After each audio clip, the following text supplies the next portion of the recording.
rolling. Welcome back, everyone. This is episode 163. Good Lord. Good Lord. Of the Jiu Jitsu Dummies Podcast. We are brought to you by Black Belt Digital Marketing. Anything you need to build your business on or offline. Website design, SEO, Google Ads, graphic design, printing, we can absolutely help. We're making a really big push with website SEO right now because like the way AI is playing into it. You do an AI search, it shows you what websites it's got the information from. So you do SEO, that's more info on your website. So kind of getting ready for this, kind of this huge transition into AI search. Skynet is real. Yeah, oh my God. The more I get into it, the more I get nervous. Check us out at Black Belt Digital Marketing on Instagram or our website, bbdigitalmarketing.com. You can request a free review of your online presence right on the homepage today. I'm Milton Campus. I'm a Black Belt training out of Coral Springs. Actually train at Coral Springs BJJ. We got Christian behind the camera. Hey. We got Coach Ben. What's good? Welcome back. Big weekend. You got Combat Night. Yes, sir. Up in Kissimmee by Combat Orlando. Night Kissimmee this Saturday the 5th. We're going up. I'm Yes, going to be going to Leheal and in Tampa, and then coming over to see you that evening with the crew from Leheal. They got the sponsored fighter. That's awesome. It sounds like you have a busy Saturday planned. Yeah, not busier than you. We'll talk about it once we get Eliot in here. But you got your hand wrapping, you're announcing, you got fighters and Not this one. Not Next this one. Okay. All right. Don't forget to like, comment, save, share, click the subscribe button, do all those things. We appreciate all of your support. And joining us today is UFC Veteran, owner of Easton Training Center in Colorado. We have Eliot Marshall. Welcome, Eliot. What's up, guys? How you doing? Thanks for having me on. Thank you for reaching out. I appreciate you, man. Thank you so much. We should talk afterwards too about some business to business stuff. Yes, absolutely. Yeah, absolutely. We should talk. We'll talk a little bit about of what you do, what we do, and some of that stuff. I watched The Ultimate Fighter from like the first season. Okay. Probably like religiously to like the 10th, 11th season. Kimbo. Everyone stopped after Kimbo. For me, it was like life happened, and like I moved. I think it was right around the time I moved to Florida. Did I move to Florida? No, that was after. That was no. I started getting into the UFC after I moved to Florida. So, but I watched, and then it just again life happened for me, and I kind of just stopped. And I do like to get into it once in a while. There's just so much content. Dana White's contender series. You got the regular fights every week. It's just so much. But I watched your season. I remember you from them. Always been a fan. Love to watch you fight. So yeah, it's an honor to have you here, man. Thank you. Appreciate it, guys. Yeah, I like. My wife says I like to talk or listen to myself talk. So, I saw your podcast out a little bit. And I was like, oh, let me hit these guys up and see what happens. Wow, that makes three of us. We might be married to the same woman. Is that just? I'm driving here thinking about some of those things. Just happened to be thinking about like things going, like the arguments that you have back and forth with your wife. I feel like when I watch Instagram and like I get the occasional like relationship post or somebody sends me something, I'm just like, oh, it's everybody. Oh, yeah. It's everybody. Did you see that My clip? favorite one is the chicken one. Have you guys seen the chicken one? How your wife always thinks chicken isn't done enough? No, I have not seen that. Every wife thinks I chicken. am the wife in that case. I am way the wife in that case. What do you mean? Like, it's not cooked enough? Yeah. Yeah, man. Chicken, but you still want that a little moist. Like, I don't want dry chicken. Dry chicken sucks. Most things I want are moist. I get like you cook it. Yeah. Because everybody's scared to undercook it and get people sick and stuff like that. Okay. Take a little risk in your fucking life, man. Is what I'm saying. So not with chicken, man. No way. I didn't have a wife that cooked. Oh, son. My wife did. I did the cooking, so I was overcooking the chicken. I cook. I always cook. No, so I'm a snob when it comes. I love grilling and cooking. Yeah. So, but like I don't like I like to get chicken. I like chicken, and particularly the breast. I don't like it cooked over 150. You're putting in the thermometer and everything, huh? You're doing I have 3 grills, fellas. I'm a retard. I'm a retard. You've got the egg. Yes. You have the egg. Do you have the egg? I have a little bit better than the egg. It is an egg. It's the Kamado Joe. So it's got a couple accessories. I have a Kamado Joe, I have a Traeger, and then I have a built-in propane. Don't insult my man with the big green egg, okay? Yeah, the big green egg is beneath him. I agree. That's a Traeger, right? That's a Traeger, right? That's that brand, right? But I do. I'm all about it. Like I just got my first meat thermometer. And I was definitely either way over or way under cooking my food previously. There's a meat thermometer joke in there. I mean, I'm just trying to because avoid every guy thinks he's got a good meat thermometer. Hey, oh, how you doing? You gotta always be probing, fellas. Always be probing. I'm these days as a single guy. Hey, I am very much like on Uber Eats, like 2 or 3 times a week. Yeah, and then I order a lot. Like I'll order extra so I have a couple meals out of it. But I grew up with more like 19 to like 24. I was in and out of like restaurants, working at pizzerias, delis. Family friend had a deli, I'd help out. So like I learned how to cook. I'm self-sufficient, but like cooking for myself for so long, and then when I was married, my wife didn't cook. She'd only cook for her daughter. She cooked for her daughter, like, hey, mommy, I want this. Okay, she makes some lasagna. She says she couldn't cook, but then she'd make lasagna, rice and beans and stuff like that. But for me, she didn't cook. But I was also okay with it because she also she wasn't a great cook. Admittedly. So like, I was like, I'd rather cook and cook it the way that I want and get her used to like the stuff that I did, the way I seasoned it, the things that I made. So, I love to cook. I hate to cook because it's like I'm cooking for one person and then the cleanup and all that stuff. So I'm just like, get stuff prepped, or if I do cook, I'm cooking for days. Like I make a lot so that I have throw a bunch of Tupperware. I feel you on the cleanup thing because I don't clean up. Like sucks. I have kids, so yeah, I'll destroy a kitchen and then tell them to clean it. We did have a good agreement though. Raised. I would. The deal was if I cooked that she would clean. It's so the like, right we thing did to do. Yeah. But see, I don't want my wife to have to clean. Like my kids are older now. Like I have an 11, almost 12-year-old and a 15-year-old. So if I cook, neither one of us should have to clean ever. Like no way. So in fact, the 15-year-old should be cooking. I mean, let's be very honest. You don't have a job. I was cooking very young. I'm a snob. I'm a total food snob. So like, I don't let him cook for me yet. But teach him. He's learning. Yeah. What's your go-to? What's the thing? Like if you're cooking, it's your choice to cook tonight, or it's your choice to choose the meal. What are you eating? Well, if you want the best steak you've ever had in your life, just let me know. That sounds like an invitation. I know, right? And I've been to Denver, and it is lovely. Fly up. Yeah, fly up. Dude, I got you. As a single guy, you might want to check out Denver. I might. I've actually got a buddy out there. A buddy that I grew up with in New York going. is out there. He was, funny enough, this is the guy that taught me everything I know about the pizza business, about cooking and prepping and making dough. The pizza and sauces sucks and here. stuff. Oh my god, yeah. Pizza sucks here too. Here. Pizza sucks in Florida too. They just opened up a New Haven spot up by me from up north. I have high hopes. There's one pizza place in my town called Pizza Brew that when I have a slice of pizza, I'm like, okay, this is like Long Island pizza, still a little even different than New York City pizza. New York City's New York City. It's amazing. New Haven's But we had really good pizza. We had the pizzerias that I worked in were like there was the same family recipe, came from one restaurant to another, so it was really good. But that's like my favorite, my go-to. I can cold pizza, burnt pizza, flimsy soaked pizza, Chicago style. Yeah, I don't like that thick. No, stuff. it's not pizza. That's dough. That's bread with cheese on it. That is not pizza. It is like a saucy garlic. It's like a pie. It's a pie. It's not. Literally like it's something different. It's not pizza. Where are you from originally? I grew up in New Jersey. I grew up in South Jersey. So I had good pizza. I like real good pizza. With love and respect, everybody that I've friends down here with that are from Jersey, we just call it Dirty Jersey. I fucking hate Jersey. They call it Dirty Jersey. They call it Dirty Jersey. As soon as somebody says Jersey, there's some idiot in the corner goes Dirty Jersey.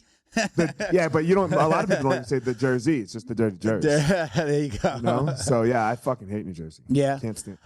I'm from Long Island, and I don't really like going back. I've been back to the city. Going to the city is fun. Went to a Yankee game last year. Just flew up and went to a Yankee game.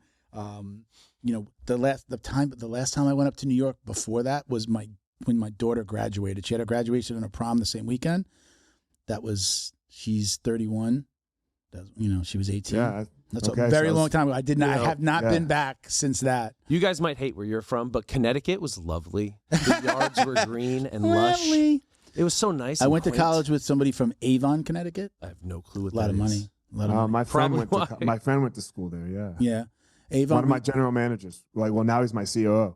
He's our COO. So yeah, he went to school in Avon. I went to SUNY Albany for a year, State University of New York at Albany. He went.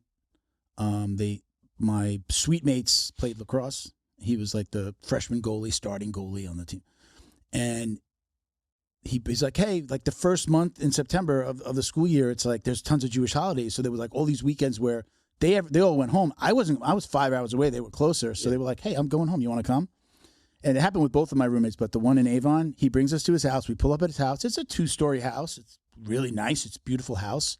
We go into the house. It's built on a hill, and it's 5 stories.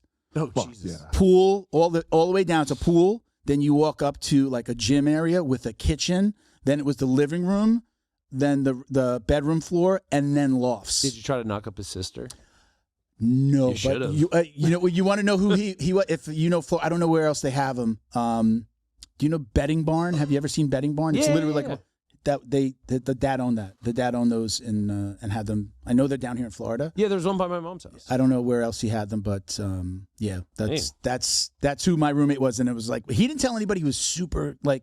It was nothing to him. It was just like, this is the way I live. But like you show up at somebody's house and you're like, oh, you're loaded. Yeah. It was great. Look, it's not, and for everyone else, it's not bad to be poor. It's only bad to be poor after you're rich. Right? Because like if you don't know the difference, then whatever. This is just how you live. Like that kid doesn't know the difference. Yeah. It's just how he lives. You hear that, right? Christian? Like, you hear that, Christian? Yeah. You hearing but that? like No one blames you, Christian. If you're poor and then you become rich and then you get poor again, that's when it's bad. Oh, dude. I think about my fight career. I was living on $1,800 a month. Yeah. That could never happen again. That's insanity. But you were fine on $1,800. Yeah. I sorted it out. I was an RA for my university, so I got a free apartment at school, and I did what I had to do. Worked part-time here, part-time there, just getting it sorted. But I got to train full-time, which was the goal. But now this was why I hated The Ultimate Fighter. Like I couldn't stand being on The Ultimate Fighter because I was married and I had my own house at the time.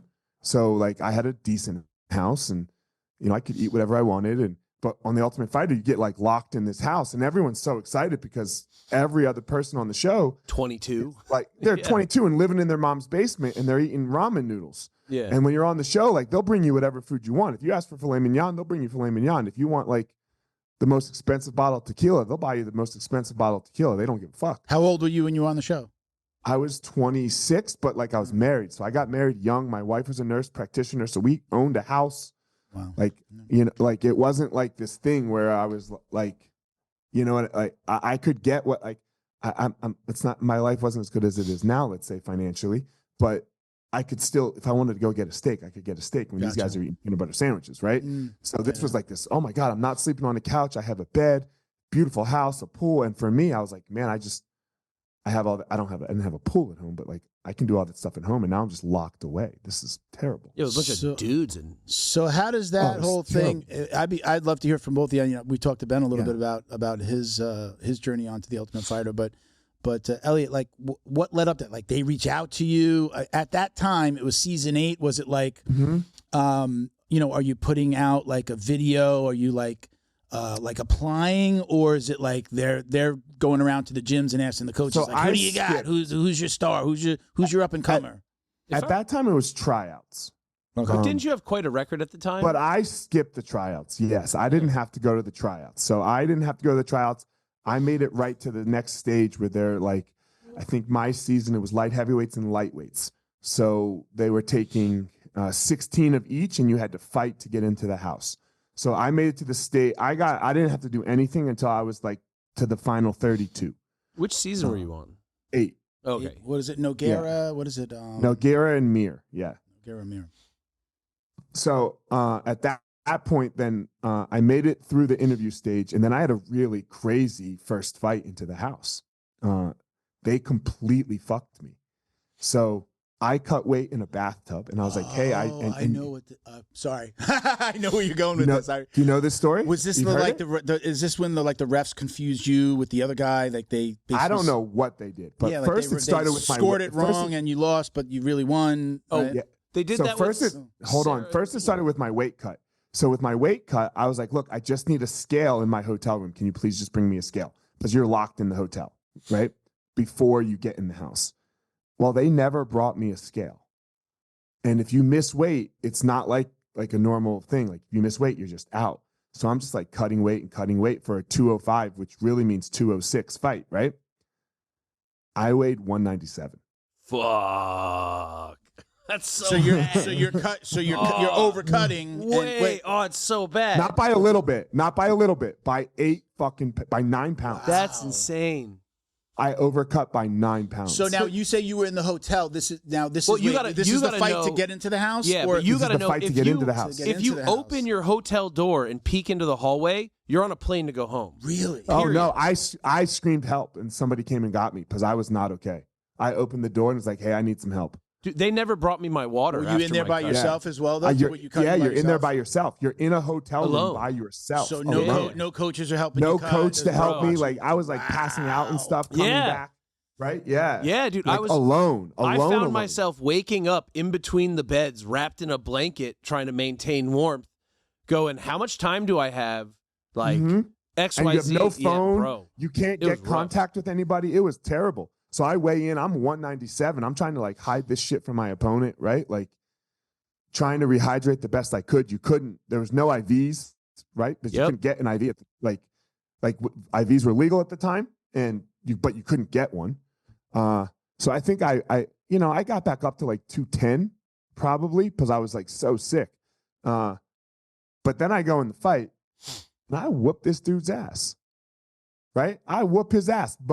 And at the time it's just 2 rounds.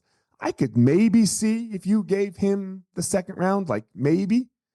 But then in the third round, I mounted him for 3.5 minutes of the third round and just didn't have the energy to finish, right? Because I was so drained from the cut.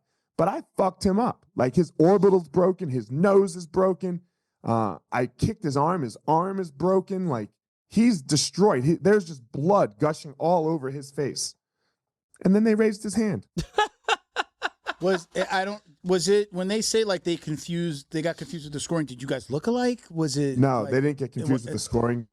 It's a non-sanctioned fight, and Craig Pillagin, the producer of The Ultimate Fighter, was his friend. Wasn't it? So he said if my guy makes it, he wins.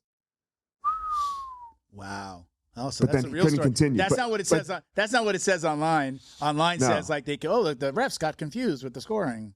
Yeah, but if you get confused with the scoring, then you just go, oh, hold on, that guy won. We got confused. That's like the who's the in the Olympics? Roy Jones. Was it Roy Jones beat the shit out of the Korean guy? Yeah. It was that. I remember. I stole a Playboy, and there was a little cartoon. I remember that it was in the Playboy.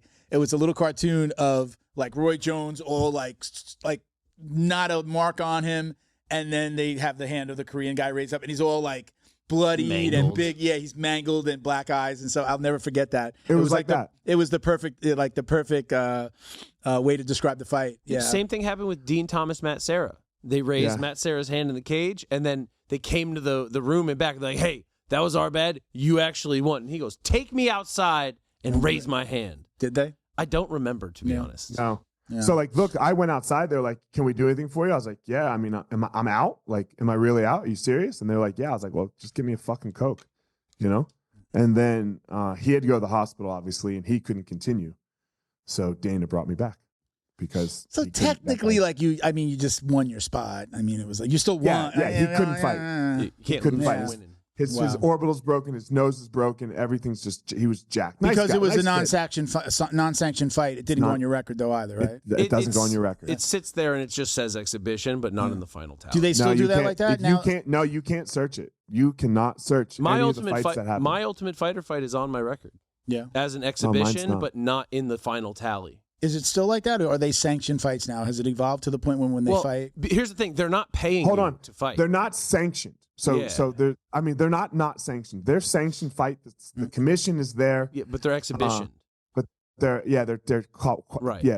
calculated as exhibition fights. Like a professional fight, you have to be paid for. You're not getting paid for those. You're getting paid for film days, so that they don't have to pay purses and stuff. So you're there filming an exhibition, which is not the same thing, even though it's the same thing. Which is just whatever. It's a fight. It's a pro fight. So let's. So you make your way from Jersey So you're in Jersey. When are you on the Ultimate Fighter? Were you in Jersey, or you had already made your move to Colorado? No, I left Jersey. I left Jersey in '98. I hate it. Yeah, Jersey was. Those 18 years were probably some of the worst years that I've ever had. So you were born, my and raised there? family was great. Born and raised in Jersey? I have amazing parents, but I just had a really weird upbringing, a really strange family dynamic because of who my parents were and like where in Jersey they raised me. I was South Jersey, which is like the fucking sticks. And my dad's black and my mom's a Jew whose parents survived the Holocaust. Baruch Hashem. Yeah, and this just wasn't super common in 1980, right? Like, I think me and my sister were the only ones. Wow. So, like when we moved to the house, that I grew up in, basically when I was 8, and we built it. My family built the house. I mean, swastikas everywhere. Yeah. Wow. Everywhere, like the first time it was Nigers because they spelled it wrong, so but that was just my experience through pretty much all. Racists aren't known for their spelling skills. No, smart people. Yeah. So they got it right afterwards, but like the first time it was Nigers. Yeah. And that just, and like, man, I don't know how much time you've spent with Holocaust survivors. They were great grandparents. They gave me everything, but they also give you a lot of fear. You get a lot of fear that 1,000%. So what's coming again? What's coming again? How was the internal and within the family structure itself? If I can ask that, if I can dig into that personal side, was there like kind of a battle between that black and white side, or the black and Jewish side? Were they not happy that? Yeah. So look, my dad didn't meet my grandfather until I was 17 years old, because so there was that kind of stuff. But like they were great to me. My parents, I had great parents. It was just awkward. Like, and as a little kid, you don't even notice it. But at like 10, 11 years old, I'm like, man, why doesn't my fucking dad ever come over here? Okay. So you were going over, you were seeing them with your mom, but not with a lot dad, too. I'm talking 3 times a week. They were massive parts of my, of my life. And I was too young to know the full dynamic. I'm not, I don't know. But when my dad did go over there, it was right before I turned 17. It was great. And my dad and my grandfather loved each other after that. Wow. My dad knew my grandmother. My dad knew my mom's brother, but he didn't know my grandfather. So, but then it all worked out amazingly at the end. Yeah. So that piece. But as far as like the dynamic of my childhood and being that, it wasn't like I didn't have friends. It was like, it wasn't like I was a dork. It was like I didn't have friends. Yeah. Like nobody would sit with me at lunch. Like I sat alone. I walked the halls alone. All that, like, the only place that I like fit in was this karate school that I was going to. So that, that's how the whole martial arts thing really started for me. Wow. A lot of that resonates with me. Like I'm Puerto Rican. Yeah. My daughter's mom is white. Her family definitely did not like that. Right. Wasn't a lot of interaction, a lot of like just pushback. Grandpa didn't see my daughter for a little bit, but then they fell in love with her later, and everybody's great and they accept her. Yeah. Still don't love me. She's getting married next year. Can't wait for the wedding. Can't wait to see everybody in one room together. It's surprising the similarities we have. It's like, but all from different avenues. Like, I'm the grandchildren of 4 Holocaust survivors. I lived in a small town in Southwest Connecticut, like 2,500 people, like very small. All 4 of your grandparents were Holocaust survivors. Wow. Yeah, all of them. And then in my town, like the only Jews was like my household and then my cousins 2 miles away. And just to get, like as an example, the grocery store is like 30 minutes away. The synagogue cities over. So yeah, I remember here's the thing, but I was raised like really closed off. Like my father owned a kosher butcher shop, catering company. So it was all like within the Hasidim. So I didn't know people weren't Jewish until a kid was punching my face in. Because apparently I killed Jesus. Yeah. And so I had to get beat up in 2nd grade. Right. It was a good time. I had a 1st grade teacher telling me that I couldn't be both black and white and a Jew. Well, and I was like, really? Much working against Here I am. I was like, really? Here. And I went home and told my mom and dad this. She was not the teacher the next day. Wow. Yeah, you know, A Jewish mother and a school board phone call will get shit done. Part of the reason why I don't like going back to New York because it brings up that, like, I had some of my best friends were the most racist to me. You know, like you go back, you hear like friendship. Talk about microaggressions, like, but you know, you could pick on the fat kid and you all call him fat. Yeah, but it wasn't micro, dog. This is my problem with that word, microaggressions. Yeah. Like, dude, it's macro. Like, it's a macro. Yeah, probably you're right. So, you know, microaggressions, we do it all the time. We probably did it to each other like 5 times already. Yeah. Like on this phone call, on this podcast, like like, dude, I want to be microaggressive because that actually makes me tougher. And if somebody comes to try to macroaggress, I actually know how to deal with it. Yeah. So I'm a fan of the microaggressions, to be super honest with you, or whatever you call them. Unlock the power of your online presence with Black Belt Digital Marketing. Their reputation management program ensures your Google business profile is seen by more potential customers. Black Belt Digital Marketing is your full-service digital marketing agency specializing in local SEO and reputation management. Boost your business today. Visit bbdigitalmarketing.com. Your success is their priority. I can't stop in the middle of wrestling season and just go get a hip replacement is what the doctors want to do. I don't have time to take off. Since going to Leheal, my knee pain is 100% gone. I couldn't even run from here to the door over there. And then after completing the peptide treatment, I can run miles now. Anybody that wants to stay active, anyone that's involved with a sport, anyone that has young kids, and you want to avoid, number one, the cost of surgery, the rehab from surgery, Leheal is the place to go. Miss your morning routine, BioPro.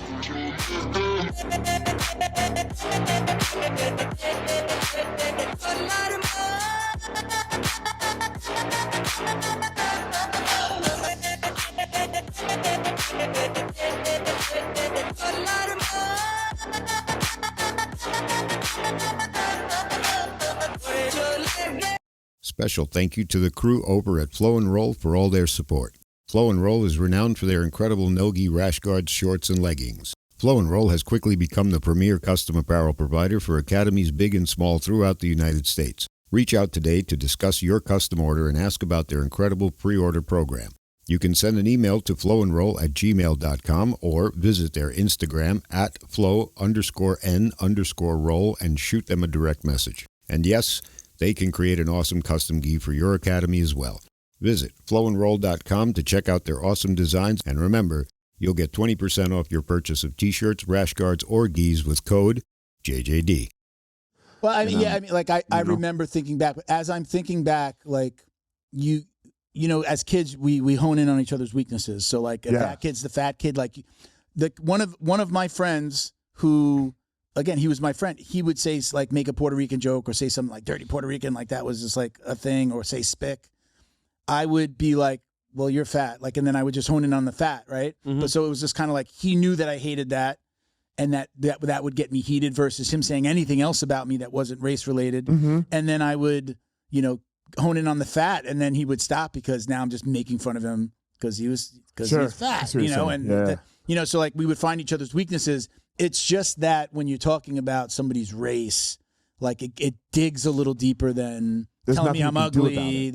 I can't lose weight. I can't, you know, it's like I can't change the color of my skin. I can't change where I'm from.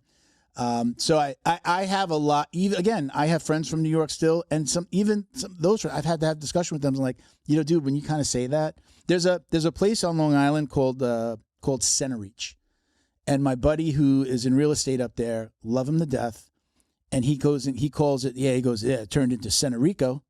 So it's like huge Puerto Rican presence out there, but he's saying it like in a bad way. It's the Puerto Rican area now, and I'm just sitting here like, again, as an adult going, you know, why you gotta say it like that? Why, like, you're saying that as it's such a bad thing, and I know why you're saying it. You know, because I'm not gonna bring a white family there to buy a house. I would only bring Puerto Ricans there to buy. Like, so right. Even as an adult, I mean, some people tell me I'm too sensitive about it, but I mean, it's just not that I'm like gonna go in the corner and cry. But I recognize it. I heard what you said. I may not even say anything, but I hear it. And for some of us, for me, the only reason that I'm sitting here today is because of what happened to me as a child. Because of that stuff. So it's had such a major effect on my life. And for me, it's like in a good way, like it ended up very positive for me. Sure. But for my sister's my sister's a fucking crackhead loser almost. So it didn't have such a positive effect. She couldn't get away from it for reason, like she didn't have martial arts. Martial arts didn't like lead her down the path of living this great life that it has for me. So, and I can recognize that, you know, there's some luck in that. So it is a sensitive topic in that sense of like, you know, it's like when it's like pick yourself up by your bootstraps. Like, well, what if you don't have any bootstraps? Yeah. You know, like what if you're starting with no bootstraps? Like pick yourself, like that idea of like, well, just work your way through it, which I believe in. And I'm not saying I don't believe in that at all. Like you can, I believe each individual can do it. But some people don't have bootstraps, and you're assuming that there's bootstraps for someone to pick them up by when you say things like that, you know? So you leave, you get out of Jersey, you go to Colorado at what age? 18. 18. When do you open up your first academy? So not for a while. So okay. First I want to be a champion because there's a little backstory to it. I'm doing karate my whole life, okay, since I was 6 years old. And over the summer, in between my junior and senior year of high school, the national tournament for my style is in, like, you know, my area. So I'm doing it. And my friend he's 30, you know, and we're still friends now. He was 30, I'm 18, 17, something like that. 17. You know, so he was an adult. I've known him my whole life. He does like the Masters division of this tournament. And I'm like, oh, you pussy, you're so scared. Why are you doing the Masters division? You know, like do the, you know, come down here. And he's like, yeah, you think I'm scared? I was like, well, yeah, you're doing the old man division. He's like, all right, come to my house next Friday. So I go to his house next Friday. This is 1997. I have no clue what jiu-jitsu is. I've never heard of it, seen of it, nothing. And he just beat the dog shit out of me, like literal dog shit. So I'm like, oh my God, I got to learn this stuff. John Hassett is his name. He's with the Migliosi brothers. I'm like, I got to learn this stuff. So I like learn a little bit over the summer in between, you know, my junior and senior year. And I go back to school and some kids are like picking on me and make, you know, like as it always is. They hear that I started this jiu-jitsu. They all knew that I did martial arts, whatever. But some of the wrestlers hear that I started this jiu-jitsu stuff, and like they're like, look at like, oh, it's like wrestling. They're like, oh, well, we're gonna whoop your ass. Come to the mat room. So we go to the mat room, and there's like 2 state champions, and I whoop their ass. I just smash them, you know. And then in that moment, I become popular. Of course. And, yeah, I think like a girl kissed me for the first time, you know, like, and that will change your life, you know, that like, so, I'm like, oh my God. And I watched the UFC a little bit in between. I'm like, if I fight in the UFC, people will like me. I'm going to get so much pussy. It wasn't even that. Cause like my whole life, my grandfather swore that there was only 2 ways to be safe in the world. You had to have money, and you had to have friends. And what you were going to need when Hitler came again was to pay your friends money to sneak you out so that you wouldn't be in a camp. And this was like ingrained in me. This is still ingrained in me to this day. I think everyone from that generation did that to their grandkids and children. Yeah. I got the same like, lessons. Yeah. I could leave today if I had to. Like I literally could get everyone out today. And I will never... well, I mean, the stock market's fucking. It's getting crushed right now. So I don't know about today, but I need 3 days to get these funds in for my. I don't know what we need. I don't know, like whatever the fuck's going on right now. I need it to stop. Yeah. But either way, like, you know, you can lead. You have like, and I'll always have that. So the way I was going to have friends, because at the time you got to remember I had no friends. Like this was, and I'm broke. I'm 17 years old. I don't have any money, right? So this was the friends route for me of here we go. Just go be a good fighter. People will like you. So like my whole fight career was literally, it wasn't like, and probably I never dealt with this issue because I wasn't even aware of it, right? This is all subconscious a little, is like I'm not fighting for like money and fame. I'm fighting just to kind of like be safe in the world. So, so I moved to Colorado and let's go be safe in the world. Let's learn how to fight for real. When do you have your first amateur and your first pro fights? So my first amateur fight was 06. No, pro. No, I never had amateur. Went right to pro? No, but nobody would fight me amateur because I had come up in jiu-jitsu and just smashed, right? Like I was 4-time Pan American champion, 9-time Grappler's Quest champion, like all that stuff. So like, and you got to remember this is like 2005, 2006, right after the Ultimate Fighter. So no one was fighting me at amateur. Wow. So I went pro right away, and yeah, I had five fights. Won the Ring of Fire light heavyweight title. Lost to Rob McDonald, who's now my buddy, and then I got on the Ultimate Fighter. Mm. At that time, even up to season 8, was it only amateurs, or there could be a pro? No, that wasn't. pros. No, You had to be a pro. You had to be. You a had pro. to be a pro. Okay. Like for my season, my friend got rejected because What season were you? I was on 11. Okay. He had 3 fights. They're like, you got to have 4, and he's like, Yeah. I've already flown out. You told me I was good. I passed, and they're like, yeah, no, bye. And I had one more fight than him, and they were like, you're in. Like, okay. Mm. Yeah. It was, you know, the UFC's changed over the years, and you had to have fights. Like, so I had done well, but I would still say, you know, it was interesting, like, because when I wasn't good at fighting. Like 6 fights in, like I could do it in the room, but like the actual act of fighting, I was not solid at. Oh my God. If I had my brain from now in my body from then, I had no Isn't that everybody's dream? That's everybody's dream with everything. All I had was hunger and work ethic, but I had no confidence. Like, Zero. Yeah, I was terrified all the time because I was just getting ruined in the training room. Yeah. Zero. I had zero confidence. Like, yeah. And like, I didn't understand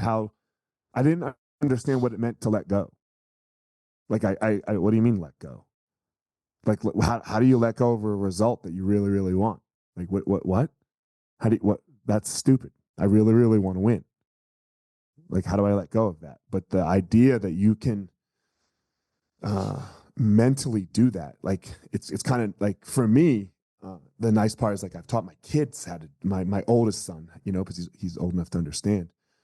I've been able to teach him how to do that, and like that has made my whole, I will say, shitty fight career that could have been way better. So when you say let go, you're talking about kind of disconnect from all the noise in your brain about what you got to like. Yeah.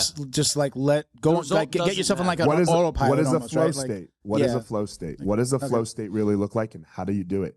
And not how does it randomly happen? Because we've all had it randomly happen, right? Like, oh, it came, like I've even had it happen in fights. Is that the thing where like sometimes as a fighter it's like, yeah, he needs to take a couple of shots before he really dials it in. Like, No, you know, he's nervous, and then he takes a shot, and it's just like, boom, it turns off all the thinking. Watch Anderson Silva. Watch Anderson Silva. But when you see a guy who just never gets hit, and he's just always in the right spot, and then everything he's throwing is perfectly connecting, that guy's in the flow state. Okay. Go look, other people. Michael Jordan, right? Yeah. Michael Jordan was in a flow. Michael Bolton. He's not. That's not the right Michael Bolton. Shit. Michael Bolton's the singer. You're thinking of Kenny G. Wrong reference. Damn. Yes, we do have sound effects. That was nice. But yeah, just to be able to call upon that at your will to make it happen is what one of the greatest skills somebody can have in their life. In any endeavor, right? It doesn't have to just be in an athletic endeavor. So, Can I I'm going to relate this to something that we're doing right now and that I just talked about before. Is when I used to do these podcasts, I know this. This is like a really far comparison here. I'm stretching here, but when I used to do the podcast, I used to have like 20, 30 questions. I would do so much prep beforehand, and now I'm just like, I come in and like I said when we started, I go, it's a conversation now.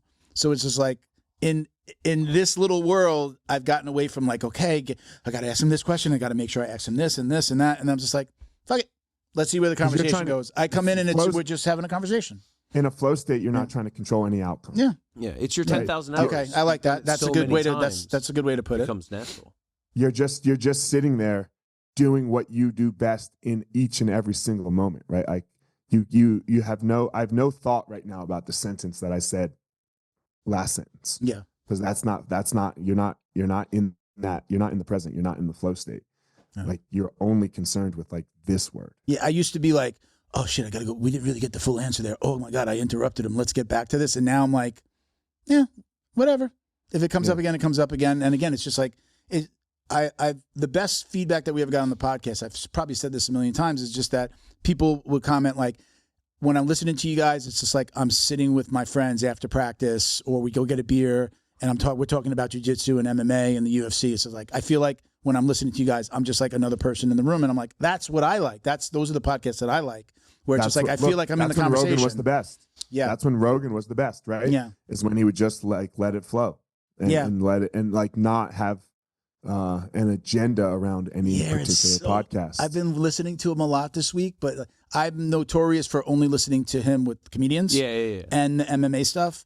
I don't like to get into the political stuff, but now even all the comedians are like talking about politics, and I'm like, I turn those off and I go, it's just my preference. I just want to hear the fun stuff, and I want to laugh. I want to hear him talking about comedy. Well, I don't want to hear people who don't like, I think it's a problem that we're having in the world right now a little bit. Like, all right, I'm good at jiu-jitsu, right? And I fought in the UFC, and I know how to run business. I know how to run my jiu-jitsu schools. Don't give people that much credit. Most of them don't know how to run their jiu-jitsu schools. No, I'm saying I do, though, right? Like, I know what I'm doing. You don't. Why do I get to give a political opinion that you should absolutely listen to? Like, why am I right? Like, why is Gordon right? Like, can we just appreciate Gordon for his jiu-jitsu? Yeah. Like, and why in the world are we listening to his opinion on Trump or the Democrats or Bernie Sanders? Or I think it's because most people are dumb, and they're like, oh, you have some kind of success. Maybe if I do what you tell me, then I can have success. But have success in the area that they're successful. Like I think it's hero worship. You know, like you're above me. You know better. You're on the inside. You're not. Yeah. He's just a dude. It's so weird to me. I could listen to him now, and then I just turn off the ones that like, this is just all politics. So I just go to the next one, because I do love hearing him talk about jiu-jitsu. I love hearing him talk about MMA, and I love when he's laughing with a friend that's another comedian. So I love those, and I just skip to those. I don't have to not like him. Like now, like certain people who are, like would hear me say I'm talking, if I mention I watched the Rogan podcast, somebody, might get a little side eye and be like, oh, you still listen to him after all this stuff? Dude, I still like him. Yeah, I still like him. I agree. I like him. I'm not gonna stop watching the UFC because he's commentating. Like I can disconnect one from the other. He's giving me his opinion. Not when I don't want the opinion. It's just like scrolling. I just scroll past stuff. Go listen to the Jewel podcast. Go listen to the Rogan Jewel. Have you ever listened to the Rogan when he had Jewel on? With the singer? No, I haven't. It's quite an old one, if I remember correctly. It's an old one. And then she plays Save Your Soul live on his show with her guitar afterwards. I fucking cried at the end. I'm sitting in my car, crying. It was the best podcast I've ever listened to in my life. What was it? Just about the music? Was it just the conversation? You're right. She lived in her car, right? She lived in her car when she was trying to make it in like Alaska, right? And what her mom did to her, like just how she went through. Oh my God! Wow, I gotta listen to that. It's the best part. That and the Teddy Atlas one. I really love the Teddy Atlas on Lex Friedman's podcast. Like, but Jewel on Rogan. Wow. I could probably just listen to it again. Oh, wow. I'm going to have to listen to that. See, I don't listen. I never listened to a lot of podcasts before we started this. Mm-hmm. I did listen to, if I was listening to a podcast, I listened to Rogan. And when I started this, I found Tiger Belly with Bobby Lee. I can't do Bobby Lee. He's too much for me. But it was just so fun. I love the way they shot it, and they broke it into like 3 screens or 2 and 3 screens. So they had like him, wasn't it, Kalila, and then like the producer. So it was like a 3-shot like this, like with Christian smiling at me like, I got you, man. Look at Christian making you got to see his face right now. He's just like, I could do that. Christian. I could do that. But they actually did it better, Christian, because the whole bottom was where there's no black boxes on the side. Talking about it. But hey, listen, you gave it a shot. Why doesn't Christian have a camera? Yeah, we should. Ladies, he's Ladies, if you follow him on Instagram, you will see some shirtless hunk pictures. Just for Eliot's benefit, Christian, he throws on the gloves. He's training at Hard Knocks down here. The old, the old Kill Cliff? It's the old Hard Knocks. Now it's A&M Jiu-Jitsu. Well, but it was Hard Knocks, but it's owned by, who's the Henry Hoof. Henry Hoof had Hard Knocks, right? So Hard Knocks was actually some NFL players. It's not Killcliff anymore? Oh, no. You're totally different. So Hard Knocks was started by 2 NFL players in Fort Lauderdale. And an NBA player as a fitness training facility for professional athletes. Henry rented out a portion of it and matted it out, creating creating Hard Knocks, but creating his original team. Sure. And then they went Black Zillions? No, Black Zillions was first. Okay. So and then they went Sanford. Sanford Medical Center. So Aang got invited to do some like Make-A-Wish stuff through 1FC. And so like half the team went and apparently made a really good impact on the Sanford medical people. So the hospital chain built them a training center on their campus, and they kept it as that for a few years. And then Killcliff bought naming rights to name the team Killcliff. So it is it's Killcliff. Where is he? He's up here in like Boca or something, right? They're in Deerfield. Okay. Again, I think they're on the Sanford Medical Facility grounds still. Okay. So it's still there. Yeah.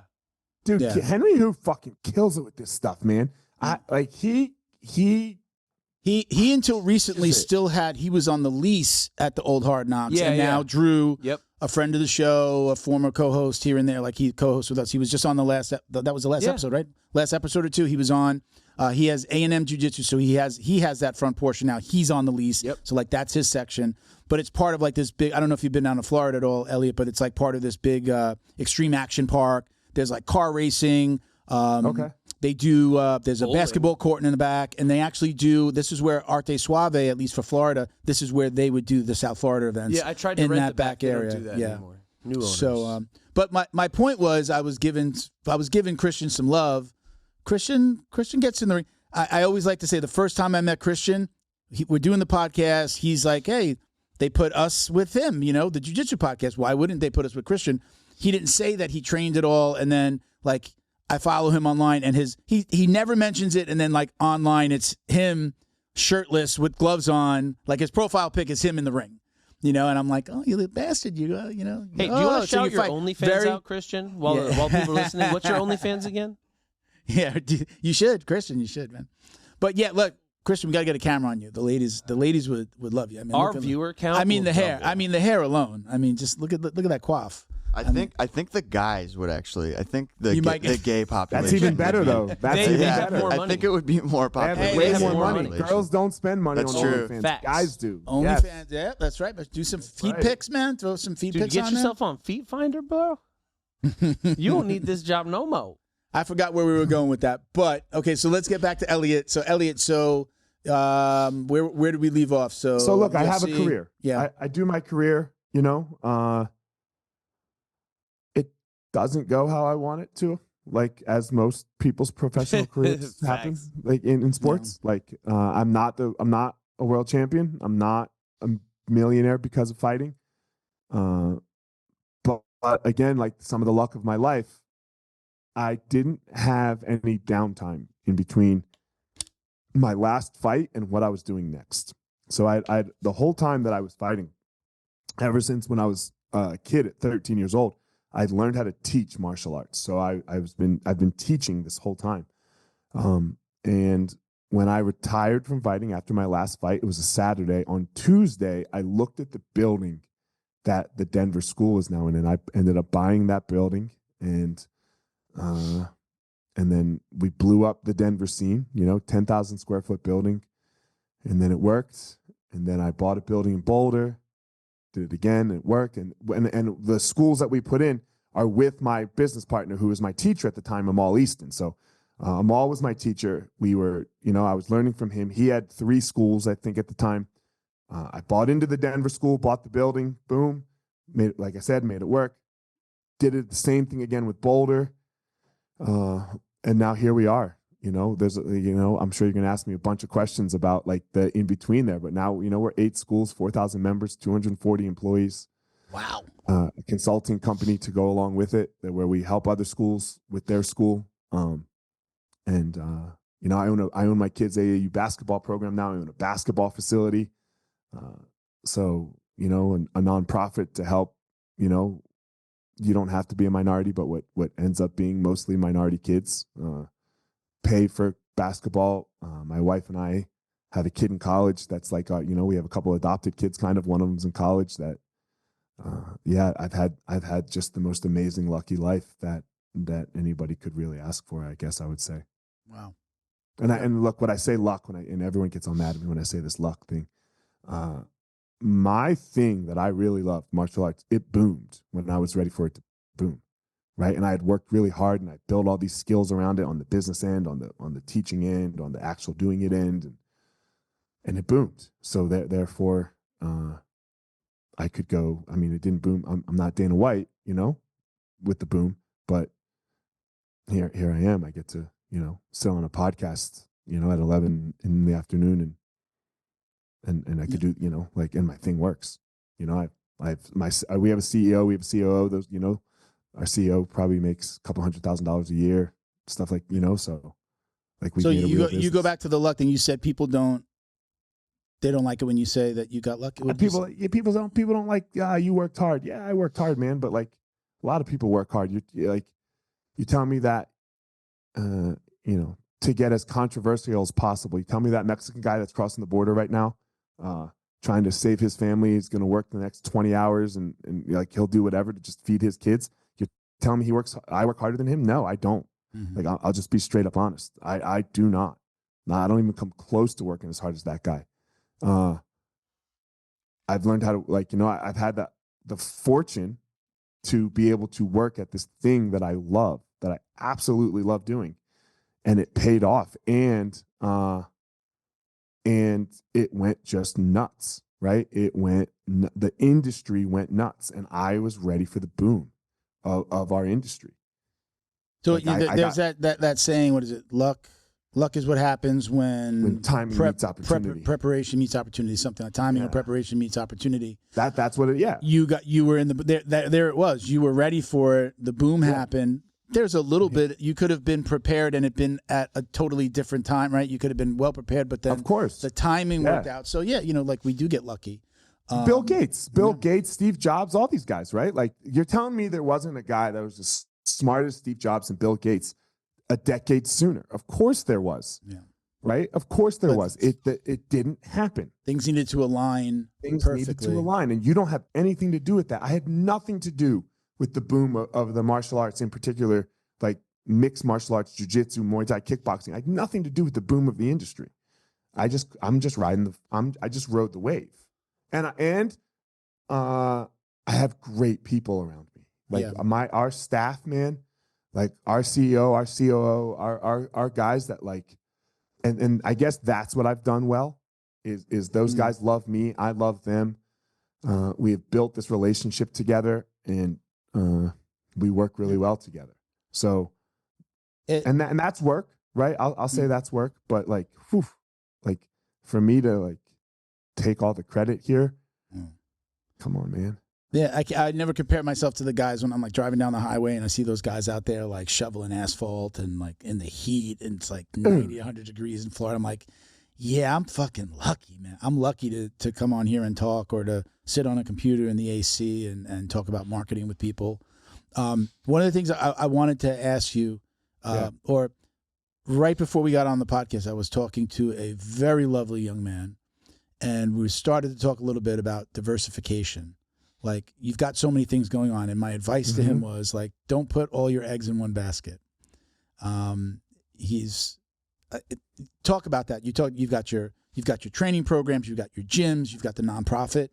I've got the podcast, I've got a marketing company. I also run a nonprofit. Ben over here, he's got his fight wraps, he's got his Hammer Jiu-Jitsu t-shirts, he's got his his commentating. He owns ATT Palm Beach Gardens. Talk to if you guys were standing in front of that young man, talk to him about how important it is to diversify yourself. And for me, it's always been like you're not going to like my answer. Okay, I was going to say, for me, it's always like the fear of one thing failing always made me have something else going on that I can be like, okay, shift into this if that didn't work out. But go ahead, Eliot. I'm gonna put all your eggs in one basket at first person. I'm gonna put all your. I'm like all in. Get to be a master at something. Yeah. And then after you put and it's, I can only say this because it's what I did. I became a master at this, right? Like I am a master at martial arts, let's say. I have mastered doing it, teaching it. I'm not saying I'm Gordon Ryan, so please don't clip that. Somebody clip that. No, I'm not saying that, right? But I dedicated my whole life to martial arts, and then I diversified. Okay. Right. You know, and then I was like, okay, now there's other things you have to, you know, there's other things to do. And while I do agree with you in the diversification, you can't just be good at doing it. Doing it gets you nowhere. Yeah. Because then you have to be Gordon, right? You have to be Gordon. You have to be Buchecha, like, because there's, you know, what are there, 10 people that make over $100,000? You know, doing of Brazilian Jiu-Jitsu, let's say. I got very good at teaching it. I got very good at teaching martial arts. Then I learned how to run a business in martial arts, right? And then I learned how to consult with people. But this took a lot of, like, you got to work on yourself. So, like, that's where I'm like, all chips in on Eliot is what I say, is what I like. I push them all in on me. And then I try to find things that I really love doing, that I really feel passionate about. And then I push some chips over there, and then I'll push some chips over here, you know? Right now, my chips, like I said, are declining in this wonderful stock market that we have. Yeah, man. I thought we were getting better, fellas. Where's the money coming back to us?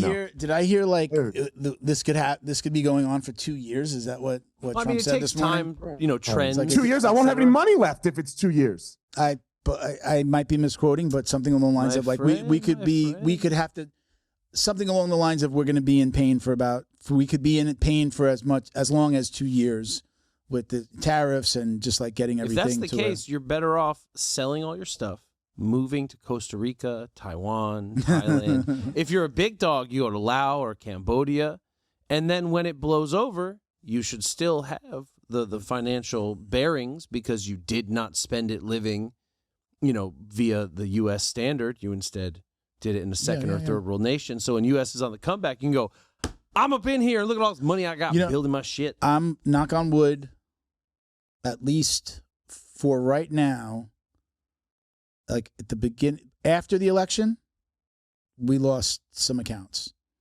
But since, even with the whole tariff, like, it's been busy again. Good. We lost some accounts, people getting nervous, like, I don't know what's going to happen. I need to save some money because I see the storm on the horizon. That's fine. Some of those people have come back and we still work with them, but like maybe canceling portions of their program. But for the most part, we immediately picked up after that. It's been like, oh, wow. So I know like there's within marketing, it's always a shift. Like I service all industries. So like if you own a gas station, a convenience store, a deli, you're a dentist, doctor, attorney, I work with, if you need local business, that's what we specialize in. We're going to find you people in your area, right? So usually like the money shifts. During COVID, the restaurants closed like crazy. Restaurants that weren't prepared with like Uber Eats and delivery, where they could just shift and just do delivery, those restaurants closed. And we're like, oh shit, what's going on? And then it shifted into the real estate market. Then it was just like, oh shit, like March, April, May, it was just like, oh, there's this boom, at least down here, like in Florida, in Texas, in places where it was just like people want to move. It wound those things. So like there was a shift of the money. It wasn't like we lost a whole bunch of accounts and we didn't have more coming in someplace else. The money just shifted. So at least in the digital marketing space, it's almost always been like that as long as I've been doing it, where it's just like no matter what's going on with the economy, like the worst thing could happen. And it's just like, okay, there's somebody starting an industry or there's somebody, hey, let's shift our money into this industry because that industry is going to benefit from this downturn, right? So there's just usually a shift of the dollars. Which I'm talking just my stocks. I'm talking just my like retirement portfolios is just fucking getting crushed right now. People are down what, between like 5 and 10% right now at least? Yeah, right? minimum. I think I dropped 5% today. Okay. Like literally from the time I looked at it when I shouldn't look at it. I'm a masochist. Like I looked at it when I woke up and I looked at it right before we jumped on and I was down 5% today. I think I'm misquoting the news that I heard this morning. I heard like something like 4 or 5% this morning, and I'm like, okay, like overall it seemed low. I'm like, okay, it's not that bad, but it must have been like they're saying today, like we were down, like today, like at the open, It was like down 4 or 5. Okay, so yeah, I was okay at the open, and then I wasn't okay because I was down 10%. I was down 10% on the year, and then I'm down 5%. I doubled that today. The only things that I've ever made solid money in, and I was a broker when I moved to Florida. I was a stockbroker. I was a licensed stockbroker when I moved to Florida. The only thing that I've ever made money in was myself, things that I was doing for myself, and real estate. I bought and sold houses here. Not flipping, but literally I bought my house, do a condo conversion, sell it, go buy something, rent again, go buy something. 3 different properties, over $100,000 made on each one in the 20 years that I've been here. Like that's the only time I've ever made any big money. Stocks, like things like, I made a little bit of money here, but we played with options, we're shorting stocks, we're doing, all that stuff that you do as, short of being an actual day trader. We did that just to kind of keep ourselves going when we first moved here. But the one thing that's been, a win every time has been real estate. So for me, I'm like, having been a broker and seeing like the manipulation from the inside and see what people do, I'm just like, I have zero I'm not investments. blaming my biggest pet peeve right now when I consult with people on their schools or when Easton Online does, that's the business. When they blame COVID for how bad their school is currently in 2025. And I'm like, yo, dog, it's 5 years later. Let's go back to, let's preface that with, how was COVID in the state of Colorado? Oh, it was terrible. What were the effects on martial arts and martial arts academies? Because in Florida, people were just like, oh, we'll just stay open. We literally throw garbage bags on our front windows, and people still trained. So there was a little bit of a lull, but then it took off. You guys were like Texas. So for us, we were, if we were at 100% capacity, let's say when COVID started, we'll call that 100, right? We were at 49 in January of 2021. Okay. So we lost 51%. But we made it work, man. We made it work. We got PPP, we got our loans, we got ERC, we did everything that we needed to do. I went back to doing laundry and mopping mats. The communication of the staff was great. Like I told you, we have amazing people. Like our staff is amazing, and we did you made have it to work. downsize? Did you keep everyone? Oh yeah, we had to lay but we worked it out to be able to lay everyone off and pay them through some most people got paid. So Amal and I didn't take any money as the owners, and we had to go on unemployment. That's something I never thought I'd have to do because technically I was on a payroll, so therefore I had to go on unemployment too for this whole thing to work, for everyone in Colorado. And man, we taught Zoom. I think in the room right over there, my wife was my dummy that I taught Zoom jiu-jitsu classes on, and I thought you were going to say Zumba. No, not Zumba. No way. That's where I draw the line. But it sucked, but it made us better. Yeah. It made us better. COVID made us better. We communicate better. Our systems are better. Our operations are better. How we talk to each other is better. Everything about it in the time. It's the old attitude. It doesn't. The impediment of action advances action. What stands in the way becomes the way. COVID became the way for us, and it really, really taught us how to really run the company better. How crazy! I'm doing jiu-jitsu for I think June is 12 years. Okay. I remember when I started how, way before COVID, how people shit all over Henner and Huron for Gracie University and how could you get belts online and just the whole online training thing. But those companies, those people, those physical therapists or PT trainers, whatever, just people who had online content, they had a system in place, wound up, not I don't want to say thriving, but surviving through the worst parts of COVID, especially in states where you absolutely couldn't get away with training. Did you guys have Easton Online? Did you have that before? And Easton Online is a little bit more about coaching owners on what to do to have a successful academy, not necessarily classes. Right. But we could switch that so easily because the platform was made to having to teach classes. Right? We could, and then we just released a ton of content to our students through the Easton Online platform. So since it was made already, look, that's how we kept a bunch of students like throughout the time, was like we still had content so that they could consume. But I still disagree with giving out belts online. You shouldn't. There's no way you should get a belt online. Like, do they the Gracies did? Was it just the blue? It was only the blue. Yeah. Not that that's any better, but I'm just saying they don't go past the blue and give purple as an award. Not that I know of. Oh, did they go? Did they go beyond that? Yeah. Wow. That's disgusting. You can't get anything online. No, you have to come to the school. I have to see you train. You have to train with me. And if you want a belt from me, you have to train with me for some time. Yeah. Like, I don't care how good you are when you show up. I have to know you a little bit. I'm not just giving you a belt. Ben, I'm curious if you don't mind answering this as well, because we've never really talked about, like, how did COVID affect your gym? Did you close? Did you do the whole, like... We were closed for 2 months, and then the state allowed us to open. Like, I don't know if it's a county thing. In Palm Beach, martial arts facilities are not gyms. They're health spa studios. I'm gonna look at you like this and eat this banana. Well, look at this man. Make you uncomfortable. This man's like... I've been eating a banana on the side because I feel like I'm going to pass out. It up. That coffee got to me on an empty stomach. I'm sorry. I understand. I've been going like this. Elliot hasn't been seeing me because I'm eating it when he's on. You're good. No worries. No worries. My wife's yelling at me because she's got to go get my parents. And are you good to stay? Or are you good to stick around? Yeah. No. Go ahead. She's already on her way. I had someone in the family with lung cancer. So at the time we were being like super duper like cautious. I wore an air purifier around my neck. It was a key fob. It was no bigger than a car key. So not a big deal. What did it do? It purified a 3-foot ionized zone. Look, listen. I need a video on that. Yeah. Hey, my wife's from Taiwan. She got it ordered from the motherland. We know it works. All right. Either way, so I'm doing all that. My people bounce still back pretty quickly. Say again? Did you bounce back pretty quickly? Actually, when we came back from COVID, we boomed because people had been locked down for 2 months, and they're like, "Get me out of here! I got to do something physical." Yes. Blah blah blah. Yes. And they were like, "I always wanted to try martial arts. Now's the time." But see, that's the shift, right? So I think a lot of people got into martial arts who were going to gyms. That's that shift that I was just talking about. Restaurants to real estate.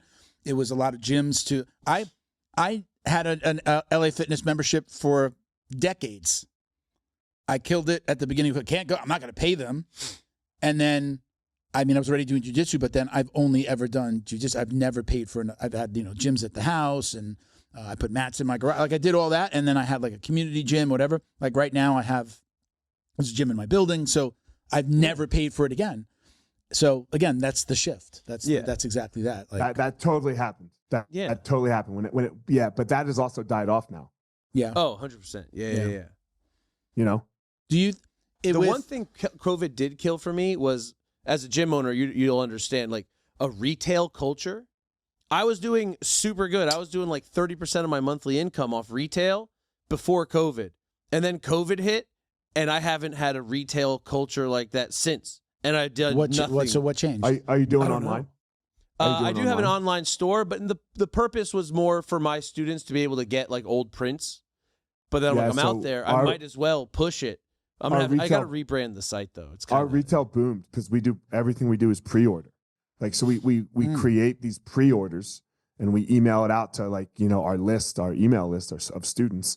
And you're printing with their money. You're printing with the money. Yeah, so they order first, and then we buy extra, right? Because then they the people that pre-ordered, and it takes a little time. Yeah, it takes a couple times. I did for my it to happen. first pre-order December of last year.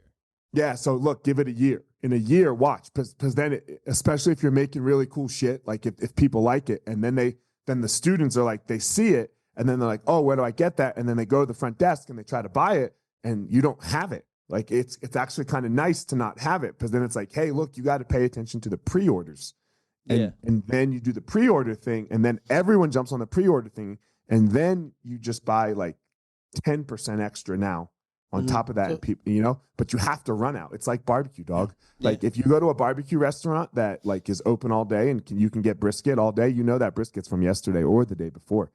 But a barbecue restaurant where like they run out of brisket, it's way better. Yeah. So what you just described is, we have a sponsor Flow and Roll, and he had a pre-order program. So if like a new gym owner, it could be anybody, but usually it was like a new gym owner or somebody who just didn't have the money to lay out to stock up on what they needed. He'd do the pre-order program, get your stuff designed, put it online. You'd pay maybe a couple $100 to cover the artwork. Now he's selling your stuff to your students. He gathers all that money. He places the order. You get any of the profits. He's charged with your profit in mind with like, okay, what would your markup be in your academy? He gives you that, or he applies that to the stock that it covers the stock that you're going to keep in the gym. So what you just described is something that Flow and Roll did for a really long time. He'll still do it, but it was the thing that we talked about on the show that we advertised for him, and it's how we like had a successful relationship with them, is talking about that, because every couple of months, hey, just close that gym. Hey, had a gym call me. They heard about it on the podcast and they're doing a pre-order, or they wound up, maybe they just ordered something, but that pre-order was a big deal where you're working with their money. I've done like t-shirt stuff for the longest time, Ben. So like, also like, I love the pre-order, like the best way. There's no brand loyalty when it comes to t-shirts, right? So like maybe gis, no gi kits. There's no brand loyalty with t-shirts unless somebody's like, I really love their t-shirts and I love the way they fit. But the second you go to another t-shirt brand, you go from Anvils to Gildan to American Apparel, whatever it is, right? There's no brand loyalty. People just like, they're going to go for the next best design that they like. So doing pre-orders only is the best way to sell t-shirts. Like, set it up, do a pre-order. You have nothing printed, and then you keep some, you place the order with their thing, and then, with their money, and get them their t-shirts, and then. That's what's worked. Yeah. That's a really good concept, because I like your stuff. It's, again, if you're not getting a big push on like the old stuff, you only do the pre-orders. It's always a pre-order, and everybody's like, I got to get this one, because then I'm not going to be able to get this one again. For the gym in person, I'm pushing the pre-orders. All my online is POD. Yeah. So I just sit up, but it dawns on me, I'm like, oh, I have too many options here. I need to take some of these away. Be like, oh, these are sold out. Even though they're print on demand, they're still sold out. And then bring them back in 2-3 seasons. So it cycles. Okay. Hey, guys, let me do a couple of quick shout-outs here. I completely fucking slept on doing our shout-outs. But look, right here. So guess where I'm going this weekend? Guess where I'm going this weekend, Ben? Did I tell you before, right? I believe you're going to Leheal. I'm going up to Leheal Biogenix. I'm going to get some of the good stuff. We can't say all the stuff on the podcast, because then we get blocked on Google. But going up to Leheal. Going to get a little cocktail of stuff. I'll talk a little bit more about it probably online. If you go to our Instagram, you check it out. They have, Leheal has 3 locations. We're going up to the Tampa location, but they have one in Brandon, Lakeland, and South Tampa. And they did close on their 4th location, which we're not going to mention yet. But, I'm going to do the read, but we'll talk a little bit more about it in the future. Like, they empower jiu-jitsu practitioners and MMA competitors as well to recover faster, train harder, and achieve peak performance with the power of regenerative medicine. They're helping athletes stay on the mat and on top of their game. If you are not local to them, I'm driving up, but if you're not local, they do free telephone consultations, right? So you don't have to go to Mexico to get, the STEM treatments, right? You don't have to go down to Mexico. I'm actually getting that some of the good stuff.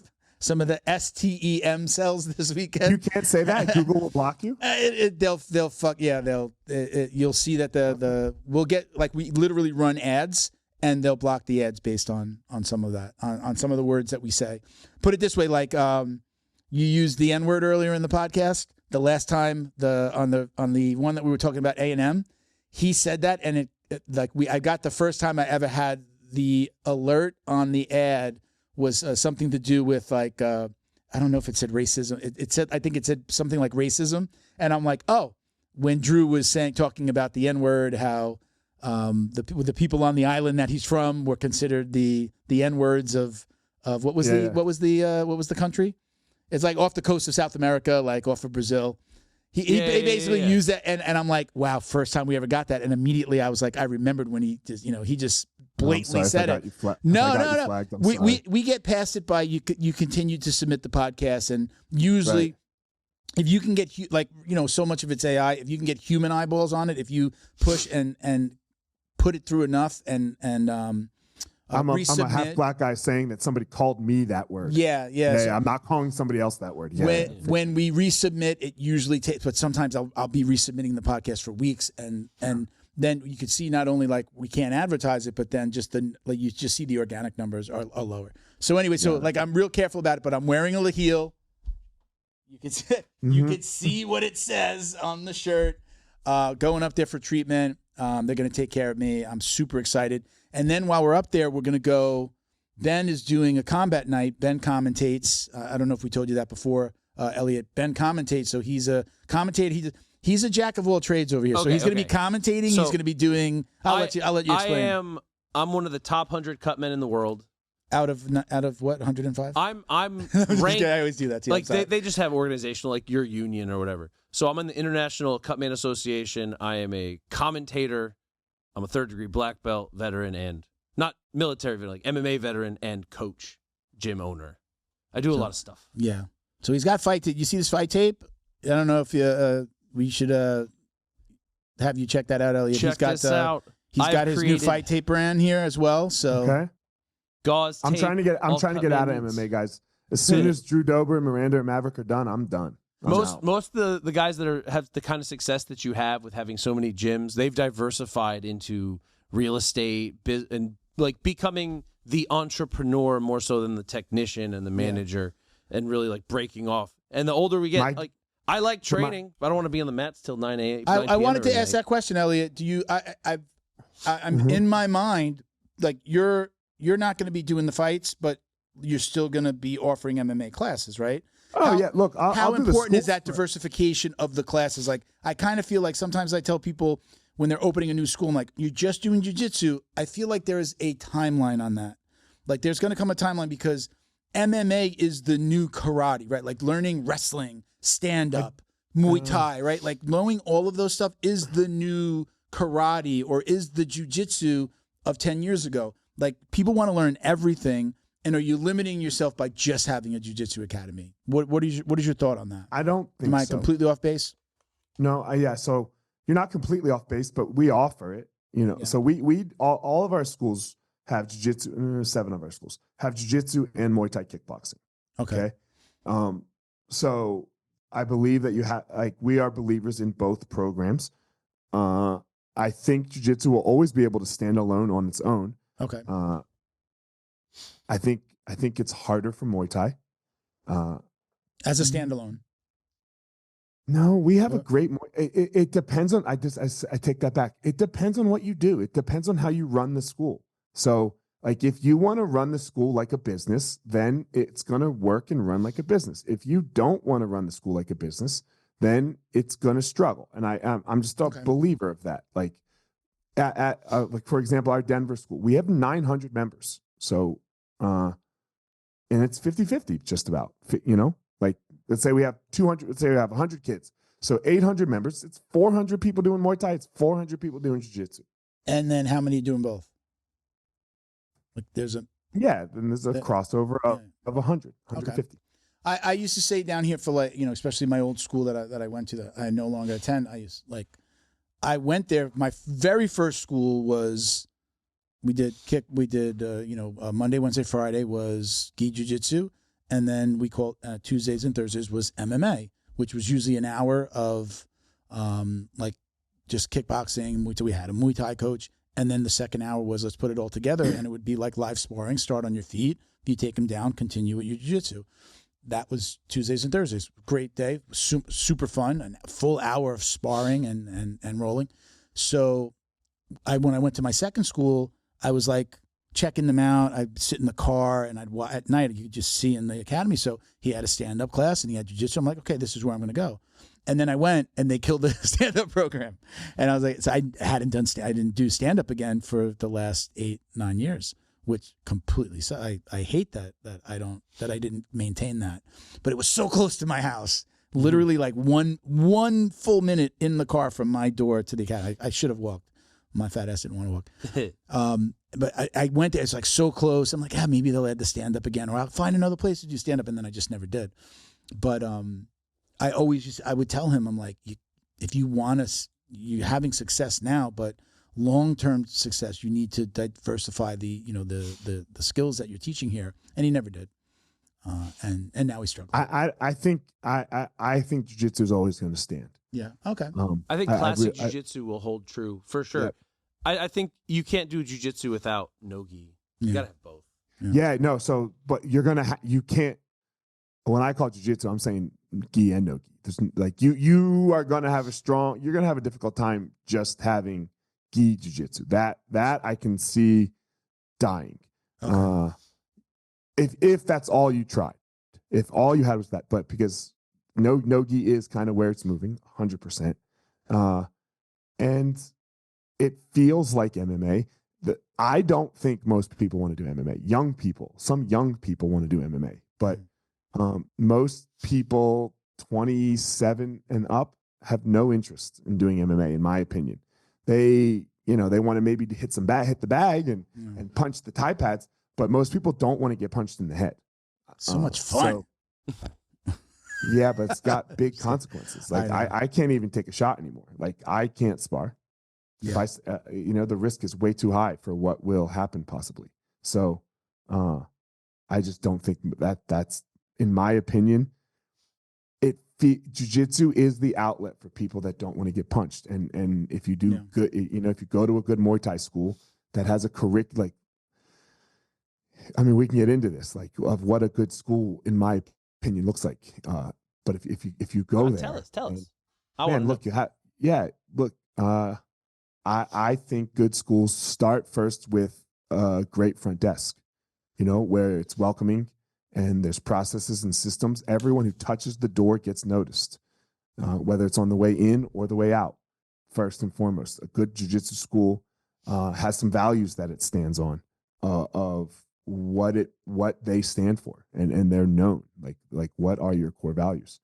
And I know that sounds a little foo-foo, but I can explain that more. We call core value what you'll lose friends and money over. So, and I know this is a sense, and we talked offline, Milton, about some of the sex stuff. It's really hard in jiu-jitsu academies because it happens. It's not about stopping it. It's about what do you do next? If it does occur, if something bad occurs, what are your values? What is the next step you take when something bad happens? Mm-hmm. And it doesn't matter if it's your best friend or it's somebody you don't know, so that's a really big, important piece. Do you create this guru figure, which is so common in jiu-jitsu? How do you get away from that? Then on the mat, do you have curriculum? Do you have a curriculum that is, thought out and taught and reiterated over time to improve on? Do you have instructor trainings? Are you making your staff better? Not just showing up. We're not believers in contracts. In our opinion, there's zero reason to have a contract. Think about everything you have a contract with, your cell phone, all this stuff. You hate it. So, and everyone makes the argument, how you need the student to commit. I disagree. How about you go first as the teacher? How about you commit first? How about I commit as that everyone knows I'm showing up on my classes. I teach every night, Tuesday and Thursday nights, or every week, Tuesday and Thursdays. Everyone knows. How about I show up regardless of what my day is looking like or this or that, to teach a great class, and I'm staying up on new material and I'm learning and I'm getting better and I'm showing up how to be a better teacher. How about I commit first? And then if you do that, there's zero reason to sign someone to a 12-month contract or anything. Just charge a price, make it fair, make it high. Ours is high. We charge a high price, and I have tons of videos about that on my Instagram. But people pay it. I agree with the no contracts, so much so that I don't even do contracts for my marketing services. We don't do contracts for our consulting. I think we have our consulting, but yeah. I handled the cancellations at a marketing company for 4 of the 6 years that I was there, and that was one of the. We never enforced it. You can't. And it was, we never put anybody in collections. That's the only way to enforce it. It was a huge, as a salesperson there, it was a huge deterrent. If people did, I'm not signing a 6 or a 12-month contract when I don't. What if you suck? What if you suck? What if you suck? What if you're a bad marketing company, or for an academy, you're a bad teacher? Now, I work with Rob Ingram from McDojo. He does some consulting, and he believes in contracts. I know, I think a lot of the Maya people, Ben, right? Like, you have a contract. People believe in the contract. Yes, I just don't believe in. I believe that if you take out the contract, you remove a layer or a reason for them not to join. One more thing for them to not think about, and that's me. And I've never owned an academy, but I do not make. I own 8 for of 4 them. or 5 years now, and I don't do it. Yeah. I own 8 of them, and we don't. And we got the Rogan podcast is actually what got me away from contracts. It's kind of a funny story. I'd be driving home after teaching when I first became an owner, and I'd be listening to Rogan. It's like 2012, and you remember that cell phone company Ting, and they used to be like, yeah, no contracts on Ting. I'd be listening to that commercial. He would do like, yeah, man, fuck Verizon. Yeah, it's right, contract this, and then I'd like the commercial, and I'd be like, damn it, I sign people to contracts. I was like, I think I'm wrong. I think we're wrong. I think we're wrong. Like, what does the contract do? It's what you said, Milton. It's the only way the contract is enforceable is if you're going to take them to collections. Yeah. And good luck. Yeah. Go ahead, take someone to collections over the jiu-jitsu contract and watch your Google reviews. Yeah. Yeah. Yeah. Mike, we do what I call a program. You're buying a total allotted time period of training, So yeah, I view a contract as like your Crunch Fitness contract. We're like, if you show up, you don't show up, there's no holding. If you don't literally write a letter, come in, and then remind them to cancel it. That's how I view like old traditional martial arts schools and such. We do a total cost structure. This is a 12-month program that you are purchasing in on. It has an initial down payment and your monthlies. We do not, my cancellation policy is very simple. You have 30 days notice, 1 billing cycle. If you're going to move 4 weeks out. So if you're moving August 1st, tell me July 1st. There's no problem. Yeah. Everything's fine. They're just out, you're saying. Yeah. Yeah. Yeah, they don't have to pay they don't have to buy out the contract. 30 do you days have notice. them literally sign something? That's an agreement. That's not a contract. Do they sign something? They have to give us the rights to charge their cards. Yeah. 2, the rights to contact them through SMS and text. Right. Then, like, what they're signing up for, and then our legal policies. Like, something I learned recently. I was talking to Beth Block, the insurance rep that Chris likes, and she's like, "Hey, if you have a divorced couple, are both parents signing the waiver?" I was like, "No, just the one that brings them in." And she's like, "That's a problem because that other parent didn't. So you now have to indemnify yourself within this paperwork." So yeah, there's a lot of signing. There's a lot of signing. Yeah. Okay. Look, but so it's what you said in, like, you can't charge someone's credit card over and over and over again unless they've signed something that says you can do it. We call it an agreement. You're signing up for your agreement. It's it just goes month to month. And it's the same thing, 30-day out. Exactly. You're moving. You can train the whole time too. Yeah. Like, it's not like you can't train. Like, if you're moving May 1st, you fill the thing out April 1st, you train all of April, and then you're done in May. Yeah. Yeah, simple. But that's an agreement. I don't call that a contract. What I call a contract is, hey, it's $300 a month. We'll charge you $290 a month. And it's 6 months. If you want out, it's $250. That's a contract. That's you're trying to lock someone in, and it's like, they have to commit. They have to commit to me. They do not. Yeah, the contract is usually like, I'm paying you even if you're not providing service for me anymore. Yeah, whether it's marketing or I'm not coming in anymore. Well, that's great, no problem. See you when I see you. Just know that we're charging you through the end of the year. Like that I don't like, and I agree with you, Eliot, that that's just a recipe for bad Google reviews. And it doesn't make anybody stay. I mean, no. I'm not married to my wife because of I'm not still with my wife because of the wedding contract, the marriage paper we signed. Nothing to do with it. I love my wife. She's mad at me right now, but whatever. Say it over. Tell her that we apologize. We're very, very sorry. Yeah, she's fine. No, it's my fault. She has a right to be mad at me. I fucked up. So.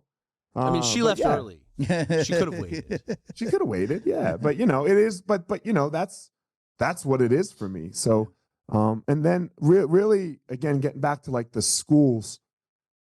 How do you deal with your people? You know, how do you deal with your people? How do you treat the customer? How do you treat the employee? Are you always looking to get better? You know, and I said, you know, what I said earlier with this idea of core values, you know, like one of ours is excellence. Like we're striving for excellence always, and excellence on the mat, excellence off the mat, excellence in how the person feels when they come in. There's a lot to that, you know. So excellence, trust, compassion, stewardship are, you know, the ETCs. Eliot, before we're going to get into our drill down in a minute, tell everyone more about Easton Online. Tell us about that. It's a digital product most. Yeah, so it's not. It's about 70% digital product, and we break it up into two sections. Like, are you over 100 members or are you under 100 members? Because people that are under 100 members, you got to get to 100. And we have a system of how exactly it is. Like if I were to open a school right now in Fort Lauderdale, like we haven't opened a school since 2018 that had less than 75 members starting on day one. And so that's what we give our system. We give that system to you. Now you can run it once you're open already. It's not it's no different, but we're not opening without at least 75. So that means you're breaking even, maybe making a little money already the day your door opens, okay?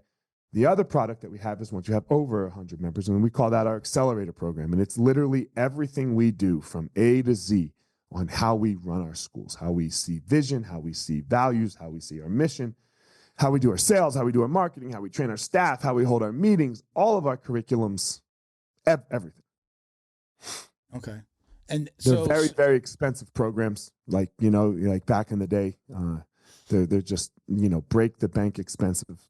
The first program is a 3-month program. It's $500 total.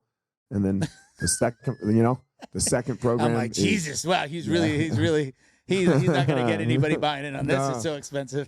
And then the second one is, you know, we call it a member a month, man. $199 a month, no contract. You get a week free even to check the whole thing out. And they have access to basically these videos that are training them on how to run the academy. How to run the academy. And then you get a meeting with us a month on that second one. On the first one, you get 3 meetings. So it's 3 meetings with us and all of our material. So we like literally coach you through the whole thing on the first program. But then on the second program, it's, you know, you have text communication and like Voxer walkie-talkie app. Like, you know, people, it's like what a Facebook group used to be. You know, people are asking questions in there all the time. We answer them. They answer it for each other. It's like its own little martial arts school of academy owners. Okay. So we're really, you know, and that one's like I said, it's $199 a month. Not breaking the bank though. Not at all. You can't afford $199 a month. I was nervous. Over 100 members. I was nervous. But you remember back in the day, everyone used to charge these like, "Yo, I'm gonna change your school in 6 months. Here's give me $30,000 or give me $20,000." Jesus. You know, and that's what it's that, you know, and they've never. The plug I like to use for our school, for our program, and why we know it works is because we have 8 schools. Well, I'm not just like, okay, let's say you think I'm a charismatic guy. Awesome. You think I'm charismatic. Well, I'm not the reason the schools work, because I can't be at all 8 of them. How can Eliot's charisma or, you know, or whatever go make the schools? They can't. I'm at the schools twice a week, maybe 3 times. You know, my kids are into basketball. That's what I do. I run basketball programs and take care of broke kids. Wow. It sounds a lot like. And teach them jiu-jitsu. And teach a lot of jiu-jitsu. I teach a ton of jiu-jitsu. You know, so yeah, but that's what. But you're not coming in turning on the lights every day. You said you have 240 employees. Is that what you said earlier? Something across like 8 businesses. That's good numbers. No, they're not full time, right? They're not full time. Okay. But coaches, staff. Front desk staff, cleaners, marketing people. We have a director of marketing, we have a COO, we have a CEO, we have a director of sales. Like, yeah, man, we have. That 240 is everything, including Easton Online. It's the gyms and the, okay. Yeah. Well, because Easton Online employees are Easton employees. Okay. So so we kind of cross mix that business. All right, very cool. So let's we're gonna get into we call this the drill down. Bo will insert a sound effect that says the drill down. He does it better than me. These are the most commonly asked questions. So when we put out posts that say, like, ask us questions, a lot of people will ask the same one. So we just put them into a whole group at the end of the podcast. Said, well, people want to know about this, so let's do it. All right. So number one, preference, gi or no gi? No gi. Takedown or pull guard? I think the student needs to be able to take down. I'm fucking pulling guard. Favorite submission? Probably the rear choke, but whichever one. I like the one that gets the job done. Gotcha. Music during rolling, yes or no? Do your academy, do you let them play music when people 100%. Are training? 100%. If you're controlling the I guess these days it would be the Apple Music, whatever. You're controlling the music. What's your music preference? Depends on what I'm in the mood for. Most of the time rap, but every once in a while I like me a little Christina Aguilera. I'm beautiful. What would you be doing if you had not found martial arts?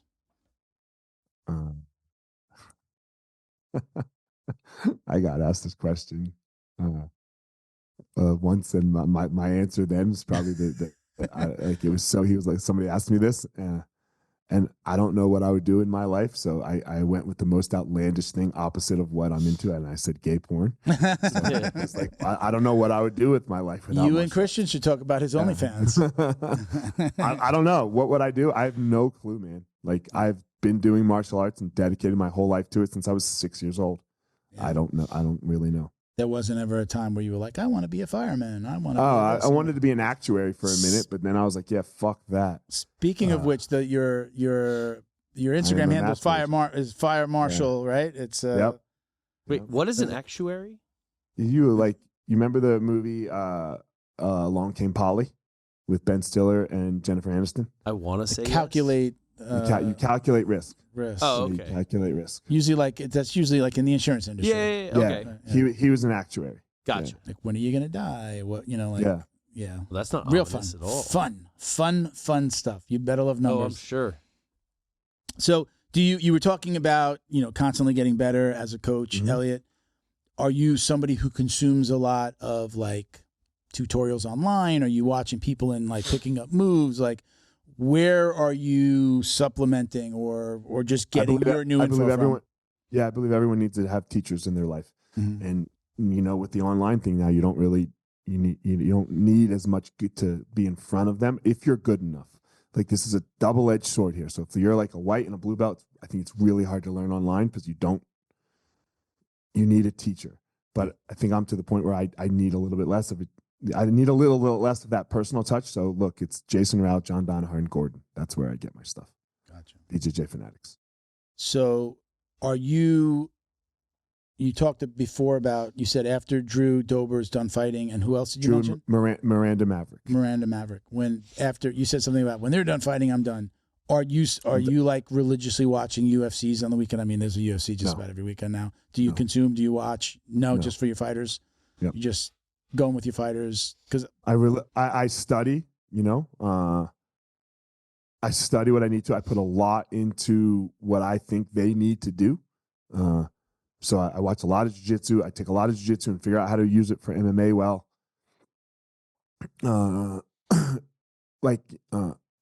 For example, the overback position that Jason Rao teaches from the modified split squat. I think it's amazing, but I don't pass with it in MMA. You finish off the pass in jiu-jitsu because that's how you win in jiu-jitsu. And then in MMA, you want half guard, right? You want top half guard, chest to chest. So I watch a lot of that stuff up until that point, and that's what I have my MMA guys do, Drew and Miranda. Now my jiu-jitsu guys, we finish off the passing, because you want to be that's how you win in jiu-jitsu. You don't win by getting to half guard and beating somebody up. So I believe a lot of it can be taken from one to the other. You have to do some work and some study. So I spend a lot of time there. I spend a lot of time in the closing of the distance, for MMA, because I definitely am more of a grappler. But you have to put a lot of work in. If you want to be a coach, you have to work. Are you still sparring it? Or you said before that you're not getting touched in the head? No, I never get touched in the head. No more? No. I've had, I don't know what it was, but when I hit like 37 years old, once I started, if I got the concussion risk is too high. And when I get a concussion, it can go downhill real south. Oh, wow. Okay. So we'll want you around for a little longer. So Yeah, me too. Ultimate goal in martial arts. In martial arts? I add on, what do you want your legacy to be? Some people look at me and go, legacy? Jesus Christ, Mel, you're getting a little too serious. But what's your ultimate goal in this world? Like, where do you want to see yourself? How do you want to be remembered?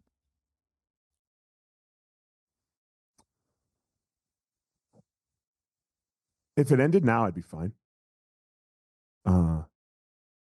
I don't, what I think mostly about the students that I have and how they feel about me. So that is, more towards them. And for a lot of it, for me, it's my kids. Yeah. Like my goal, I said earlier, like I didn't have the best fight career, and that always kind of like bugged me and twisted me a little bit. And I know that's weird for me to say, because like I made it to the UFC and people are like, damn, dude, like, what's the matter with you? I was trying to be the champion and I wasn't, but I've really been able to learn and understand how, in my opinion, to build an athlete, and my kids are into basketball, and my oldest is my mini, and like everything that's good about him is what was good about me. He's just a little better, and he's got the same kind of like setbacks that I do too. But I guess for him, where it's been great for both of us is that I understand his challenges like so well, because they were mine, that I can really help him. And we've really learned how to develop his mindset and developed that just killer, that just like, I'm the fucking man, I'm a killer when it comes, especially in crunch times. And I don't know, like a year ago, he said probably the best thing I could ever hear in my life. So I guess I'm pretty good. We were driving home, and he had just played really well for a couple weekends in a row from travel ball. And he looked at me and he said, Dad, I don't know how anybody could do this in their life without someone like you. And Nice. Dude, I'd have cried so fast. Oh, dude. I'd have bitched up so fast. I would have been a little weepy. Yeah, I had to hold it back just because I didn't want it to be too big. I don't know, but that was the nicest thing anybody's ever said to me. And, yeah, I mean, that's what you want to hear from your kids. Like, so I'm good. Like, man, as long as I continue doing that, if everything else falls apart, I'm fine. Like, I don't know what to say, man. Like, my goal is great answer. My goal is my kids. I have a couple of students that I'm super close with. I have this student, Anna Mayadormo. She's been my student since she was 15 years old. I think she's like number 6 in the world right now on flow. Man, it's just my students at the school. Like I have these Mike and Ian who helped save my life, when I was going through a really hard time, and Alex and Sean Madden, some of these guys that have just been around, and Drew and Miranda for being loyal. Like, man, as long as that stays okay, and I'm pretty good. Awesome. Obviously, I'm married, so my wife and I have even though like she's really mad at me right now, we have a great relationship, like, so like, but man, like I really try hard not to focus on people that don't love me. And when you do that, and when you start talking about that word legacy, you're starting to talk about people that don't care about you, and will also love to watch you fall if that's what it is. So I try not to think too much about it, because I don't really have control of it. You don't really have that. Your legacy is your reputation, and I think John said it best. All you have is your skills and your character. Okay. Last question, not so serious. Okay. Do you or do you not wash your jiu-jitsu belt? Fuck no. Why not? Because, man, that's where my blood is. That's where everything is. You don't wash your belt. Never gotten staff for my belt. I've never gotten any. No, man, you don't wash your belt. And I know all these new age kids wash their belts. Like that. My students yell at me for not washing my belt. I have never washed my belt one time in my life, and I never will. That's why all those punk ass kids keep getting colds.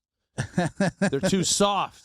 I used to swim in the Hudson. This bullshit. Hold on 1 sec. I'll be right. Hold on 1 sec. He's gonna grab his belt. He's gonna rub it on his head.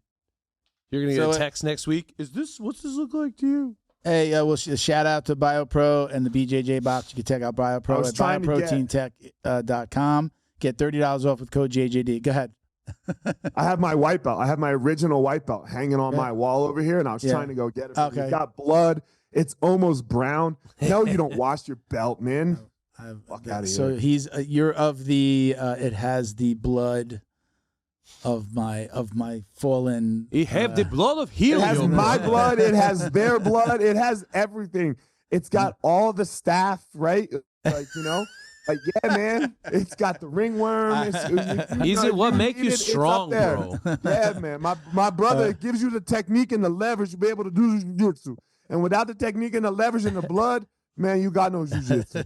Unlock the power of your online presence with Black Belt Digital Marketing. Their reputation management program ensures your Google business profile seen by more potential customers. Black Belt Digital Marketing is your full-service digital marketing agency specializing in local SEO and reputation management. Boost your business today. Visit bbdigitalmarketing.com. Your success is their priority. I've been training jiu-jitsu for 4 years. In 4 years, I got hurt 6 times. I received stem cell injections in my wrists, elbows, shoulders, both knees, and I got stem cells recently injected in my left index finger. After a week and a half, I was right back at it, going the way I like to go at it. At Leheal, Biogenix, they're friendly, they're patient, they answer all the questions you might have. Educate yourself. Call Leheal, ask about stem cells, and see where it takes you. Special thank you to the crew over at Flow and Roll for all their support. Flow and Roll is renowned for their incredible no-gi rash guards, shorts, and leggings. Flow and Roll has quickly become the premier custom apparel provider for academies big and small throughout the United States. Reach out today to discuss your custom order and ask about their incredible pre-order program. You can send an email to flowandroll@gmail.com or visit their Instagram at flow_n_roll and shoot them a direct message. And yes, they can create an awesome custom gi for your academy as well. Visit flowandroll.com to check out their awesome designs, and remember, you'll get 20% off your purchase of t-shirts, rash guards, or gis with code JJD. All right, let me give you this last minute to do anything you want to promote, sponsors, anybody you want to say hello to. This is your time. Man, look, if you're looking for help with your school, just hit us up. Hit me up on Instagram. We have a bunch of free material out there. The business is called Easton Online. You can hit me up personally, and I will respond. And then plug. I don't know, man. I got a book if you want to go read it. It's like right over there. It's, you know, I'm not super proud of it anymore, you know, because your opinions change. Don't oversell it. Don't oversell it, Eliot. Look, it was where I was at the time, and I really enjoyed it at the time. But if you feel this, if you think and feel the same way you do, you know, over a decade later, you wasted a decade. So, yeah, you know, go out there in the world and fucking chase your dreams, man. I mean, I think that's my message to everyone. Go chase your dream, no matter what it is, and when you'll end up somewhere better than where you started. So, like I said, don't hang up. We're gonna wrap it up, but don't hang up so we can take a picture of you over here for promo. Check out the BJJBox.com as well. You get 20% off with code JJD20. I mentioned Bioprotein Tech before as well. $30 off with code JJD. Don't forget about Leheal Optics. I didn't give them a shout out earlier in the podcast. Check out Leheal Optics. They have awesome bamboo sunglasses. These are just a little bit more of a traditional. This isn't real bamboo here, but the other bamboo sunglasses with the little stripe that I love, the little red stripe there for the black belts. Check us out at Jiu Jitsu Dummies for all the ways to watch, listen, and support. My personal IG is Uncle Milty BJJ, and not going to forget about you. MMA Coach Ben on Instagram. If you are a fight fan, Combat Night, April 26th, Fort Lauderdale. Come check me out. I will be doing commentary and raps in the back. If you are a fan of this show or any show, come say hi. This episode is going to come out after Saturday. After the 26th? Oh, no, which 22? Oh, okay, no, this weekend. Oh, the 26th. You're smart. You're learning. Oh, Ben's learning. Okay. Yeah, that's right. Okay, so this will be out before then. Yep. Follow me online if you are a coach or cut man. Fight Tape US, fighttape.us is the website. Get the best gauze on the market for a more reasonable price than the big brands. There you go. Eliot, once again, thank you so much for doing this. I appreciate you. Love to have you back on one day. If you're ever in Florida, please come through. It's always cool to have people come in and do one live here on the podcast. But thank you for watching and listening, everybody. Peace, love, jiu-jitsu. Os.